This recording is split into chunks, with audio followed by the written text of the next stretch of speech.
Bayangkan saudaraku, pada waktu anak sulung itu protes, adikku yang sudah merosal, berbuat sesuatu yang tidak benar, memboroskan harta bapak dengan berfoya-foya, bahkan juga main perempuan. Pulang-pulang bapak tidak merasa dirugikan, tidak marah, tidak uring-uringan, malah diterimanya dengan dua tangan terbuka, disambutnya, dipeluknya, diciumnya, dan juga diadakan pesta untuk dia. Ayah, bapak, selama saya di tempat ini sebagai anak sulung yang selalu bersama-sama dengan bapak, yang tidak pernah neko-neko, tapi sekalipun bapak tidak menyembelih sesuatu untuk mengadakan pesta bagi saya, dia protes. Bapaknya tentu geleng-geleng kepala, lalu menjawab, sini,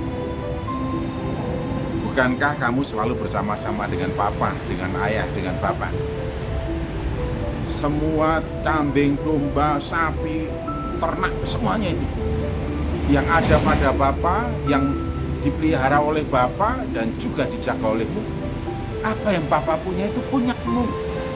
Jadi kamu mempunyai kewenangan untuk memanfaatkannya bagimu, untuk kesenanganmu, untuk kebahagiaanmu, dan juga engkau bisa menggunakannya seperti mengadakan pesta bagi teman-temanmu, oleh karena kamu bersuka cita dan sebagainya.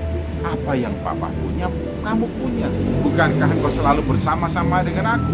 Nah, saudaraku yang saya kasih dalam Tuhan Yesus Kristus, kadang-kadang kita melihat seseorang yang begitu setia, pelayanan oke, ke gereja oke, orang lain menganggapnya luar biasa, dia tidak neko-neko, orang yang setia, orang yang saleh, orang yang melayani, orang yang selalu ke gereja, tapi tidak pernah ada rasa syukur dalam hidupnya, tidak pernah ada rasa cukup dalam hidupnya.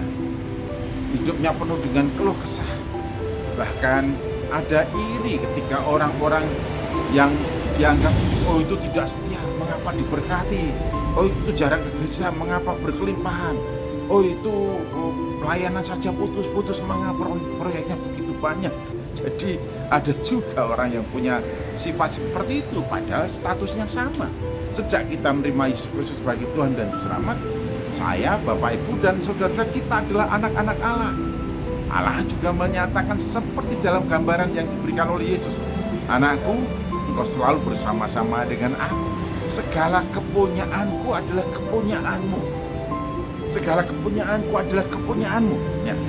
Dari realitas dalam gambaran itu kita juga tahu bahwa belum tentu orang yang rajin, orang yang tidak ke gereja, orang yang setia melakukan ini dan itu, yang menjadi gambaran hidup kekristenannya itu sungguh-sungguh menikmati, merasakan kasih sayang dari Bapa, pemeliharaan dari Bapa yang begitu luar biasa, sehingga hidupnya penuh keluh kesah, menggerutu, sungut-sungut, dan juga penuh dengan iri hati ketika melihat orang-orang yang dianggap dia tidak lebih setia daripadanya diberkati. Sungguh-sungguh sayang, seperti anak sulung yang selalu bersama-sama dengan bapaknya, tapi merasa tidak diistimewakan, merasa tidak pernah dibahagiakan, merasa tidak diperhatikan, merasa tidak ada sesuatu yang diberikan oleh bapaknya kepadanya. Padahal selama ia ada bersama dengan Bapa dan hidup dalam lingkungan keluarga itu, segala sesuatu yang Bapa punya, dia punya.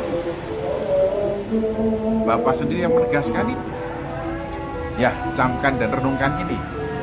Belum tentu kesetiaan dan ketekunan seseorang itu menggambarkan pemahaman yang benar tentang bagaimana menikmati hidup dalam kasih sayang Bapa yang rahmani. Oleh karena itu, pahami benar dan kenalilah siapakah Allah Bapamu itu. Bukankah Ia bersabda, segala kepunyaanku adalah kepunyaanmu? Tuhan Yesus Kristus juga mengatakan jangan kamu khawatir tentang apapun juga. Karena Bapa tahu kamu membutuhkan semuanya ini.